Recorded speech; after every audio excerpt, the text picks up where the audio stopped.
Hello guys, എല്ലാവർക്കും ഒരു പുതിയ വീഡിയോയിലേക്ക് സ്വാഗതം. ഇപ്പോൾ നമ്മൾ വന്നിരിക്കുന്നത് ഡബ്ലിൻ ഫീനിക്സ് പാർക്കിലാണ്. ഇവിടെ ചെറി ബ്ലോസം പൂത്തു നിൽക്കുന്ന കാഴ്ച കാണാൻ വേണ്ടിയിട്ടാണ് നമ്മൾ ഇന്ന് വന്നിരിക്കുന്നത്. ഞങ്ങൾ പാർക്കിലേക്ക് കയറുന്നതിന് മുന്നേ പാർക്കിന് മുൻവശത്തായിട്ട് ഒരു ചെറി ബ്ലോസത്തിന്റെ മരം കണ്ടു. ആദ്യം നമുക്ക് അത് കണ്ടതിന് ശേഷം പാർക്കിനുള്ളിലേക്ക് പോകാം. പാർക്കിനുള്ളിൽ ഇതുപോലെ നിറയെ മരങ്ങൾ ഉണ്ടാവാൻ സാധ്യതയുണ്ട്. നമുക്ക് ആദ്യം ഇത് കണ്ടതിന് ശേഷം പാർക്കിനുള്ളിലേക്ക് പോകാം. ഇവിടെ നമുക്ക് 2-3 മരങ്ങൾ കാണാൻ സാധിക്കുന്നുണ്ട്. അതിൽ നിറയെ ചെറീസ് പൂത്ത് നിൽപ്പുണ്ട്. വളരെ മനോഹരമായ കാഴ്ചയാണ്. നമ്മൾ നേരിട്ട് കാണുമ്പോൾ ഇതിലും നല്ല ഭംഗിയായിട്ട് നമുക്കിത് ആസ്വദിക്കാൻ കഴിയും.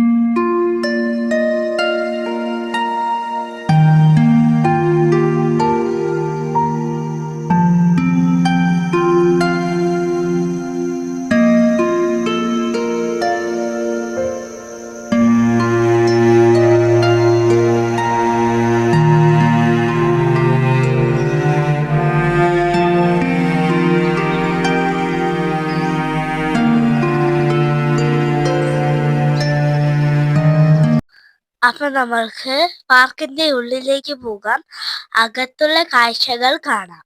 ഫീനിക്സ് പാർക്ക് അയർലൻഡിലെ തന്നെ ഏറ്റവും വലിയ എൻക്ലോസ്ഡ് ആയിട്ടുള്ള പബ്ലിക് പാർക്കുകളിൽ ഒന്നാണ്.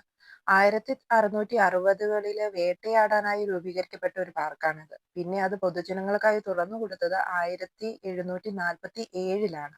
1752 ഏക്കറിൽ സ്ഥിതി ചെയ്യുന്ന ഒരു പാർക്കാണിത്. ന്യൂയോർക്കിലെ സെൻട്രൽ പാർക്കിനേക്കാൾ ഇരട്ടി വലിപ്പമുള്ളതാണ് ഫീനിക്സ് പാർക്ക്.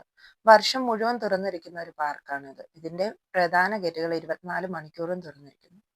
ഇതില് എൻട്രൻസ് ഫീസുകൾ ഒന്നും തന്നെ ഇല്ല. എത്ര മണിക്കൂർ വേണമെങ്കിലും നമുക്ക് ഈ പാർക്കിൽ ചിലവഴിക്കാവുന്നതാണ്. ഇവിടെ കാട്ടുമാനുകളുടെ ഒരു വലിയ കൂട്ടം തന്നെയുണ്ട്. ലോകത്തിലെ തന്നെ 4ാമത്തെ പഴക്കം ചെന്ന ഡബ്ലിൻ സൂ സ്ഥിതി ചെയ്യുന്നത് ഫീനിക്സ് പാർക്കിന് അടുത്താണ്. പലതരത്തിലുള്ള വൃക്ഷങ്ങളും ചെടികളും കൊണ്ട് സമ്പുഷ്ടമാണ് ഈ പാർക്ക്. സ്പ്രിംഗ് സീസണിൽ ഒരു മസ്റ്റ് വിസിറ്റ് പ്ലേസ് ആണ് ഫീനിക്സ് പാർക്ക്. പാർക്കിന്റെ ഉള്ളിൽ പല സ്ഥലങ്ങളിലായിട്ട് ഇതുപോലെ പല നിറത്തിലും പല രൂപത്തിലുമുള്ള പൂക്കൾ വളരെ മനോഹരമായി അറേഞ്ച് ചെയ്ത് വെച്ചിട്ടുണ്ട്. പാർക്കിന്റെ ഉള്ളിൽ ഇനിയും ഒരുപാട് നല്ല നല്ല കാഴ്ചകൾ നമുക്ക് കാണാനുണ്ട്. പക്ഷേ പെട്ടെന്നുണ്ടായ ഒരു മഴ കാരണം നമുക്ക് എല്ലാ കാഴ്ചകളും പകർത്താൻ സാധിച്ചിട്ടില്ല. താഴേക്ക് ചെല്ലുമ്പോൾ അവിടെ ഒരു തടാകം കാണാം. നമ്മൾ അതും കൂടി കണ്ടിട്ട് തിരിച്ച് നമ്മുടെ അപ്പാർട്ട്മെന്റിലേക്ക് യാത്രയാവുകയാണ്. നമ്മൾ താമസിക്കുന്ന അപ്പാർട്ട്മെന്റിന് മുന്നിലായിട്ട് ധാരാളം ചെറി ബ്ലോസം ഇങ്ങനെ പൂത്ത് നിൽപ്പുണ്ട്. ഇനി നമുക്ക് അങ്ങോട്ടൊരു യാത്ര പോകാം. പാർക്കിലെ മറ്റു കാഴ്ചകളുമായി മറ്റൊരു വീഡിയോയിൽ കാണാം. ഇപ്പോൾ നിങ്ങൾ ഈ കാണുന്ന മരങ്ങൾ ഞങ്ങൾ താമസിക്കുന്ന അപ്പാർട്ട്മെന്റിന്റെ കോമ്പൗണ്ട് വാളിനോട് ചേർന്ന് 4 ചുറ്റിലും ഉള്ള മരങ്ങളാണ് ഈ കണ്ടുകൊണ്ടിരിക്കുന്നത്. ഇത് കോമ്പൗണ്ട് വാളിന്റെ പുറത്തും അകത്തുമായിട്ട് ഒരുപാട് മരങ്ങൾ ഇങ്ങനെ നിൽപ്പുണ്ട്. അത് കാണാൻ തന്നെ വളരെ മനോഹരമായ ഒരു കാഴ്ചയാണ്. അപ്പൊ ഗായ്സ്, നിങ്ങൾക്ക് ഇത് ഇഷ്ടമായെങ്കിൽ ലൈക്കും ഷെയറും സബ്സ്ക്രൈബും കമന്റും ചെയ്യാൻ മറക്കല്ലേ. അപ്പോൾ അടുത്ത വീഡിയോ ആയിട്ട് കാണുന്നവരെ ബൈ.